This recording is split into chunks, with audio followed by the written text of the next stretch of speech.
ഞാൻ പറയുന്ന സാധനം കേൾക്കാമെങ്കിൽ ഇയാൾക്ക് മനസ്സിലാവും. പറയൂ. ഇല്ലെന്നുണ്ടെങ്കിൽ വെറുതെ പൂർത്തീകരിക്കും. അപ്പൊ ആദ്യം മനസ്സിലാക്കാനുള്ളത്, ലോകത്ത് ഞാൻ ഈ പറയുന്ന സാധനമൊക്കെ ലോകത്ത് റിസോഴ്സസ് ഉണ്ടാക്കുന്ന ആളിന് ഇണയെ കൂടുതൽ കിട്ടുമെന്ന് അറിയുന്നത് പുരുഷന്മാര് കൃഷിക്കാലത്ത് ഉണ്ടാക്കിയതാ. അതിനു മുമ്പ് പാടാനും ആടാനും ശരീരത്തിന്റെ ബലവും മാത്രം മതിയായിരുന്നു. അങ്ങനെയായിരുന്നു ലോകത്തെ എല്ലാ ജീവികളും. എന്ന് പറഞ്ഞാൽ ഇണകളെ കണ്ടുപിടിക്കുക എന്നുള്ളതല്ലാതെ കുഞ്ഞുങ്ങളെ നോക്കുന്ന ഒരു പുരുഷനും ലോകത്തില്ല.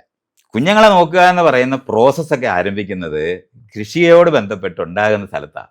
അപ്പോഴാണ് റിസോഴ്സസ് ഉണ്ടാകുന്നത്. റിസോഴ്സസ് ഉണ്ടാകുന്ന പുരുഷന്മാർക്ക് ഇണയെ കൂടുതൽ കിട്ടുമെന്ന് കണ്ടുപിടിക്കുന്ന വഴിയാണ് റിസോഴ്സസ് കൂടുതൽ ഉണ്ടാക്കാൻ എല്ലാവരും ശ്രമിച്ചത്. അങ്ങനെയാണ് ധനമുള്ളവരെന്ന് പറയുന്ന ആൾക്കാർ കൈമൂച്ചുകൊണ്ട് സംഘടിത ബലം കൊണ്ടും ഉണ്ടാക്കിയെടുത്ത് അങ്ങനെയാണ് രാജാക്കന്മാരും ഒക്കെ ഉണ്ടായത്. ആ ഉണ്ടായവർക്കെല്ലാം അന്തഃപുരങ്ങളിനകത്ത് നൂറുകണക്കിന് ഭാര്യമാരുണ്ടായിരുന്നവരാണ്. അതിൻ്റെ പ്രോസസ്സിലാണ് ആ ധനമുള്ളവരായി ഇരുന്നവരുടെ തുടർച്ചയിലാണ് അംബാനി നിൽക്കുന്നത്. അതുകൊണ്ട് അയാൾ കോന്തനാന്ന് പറഞ്ഞു.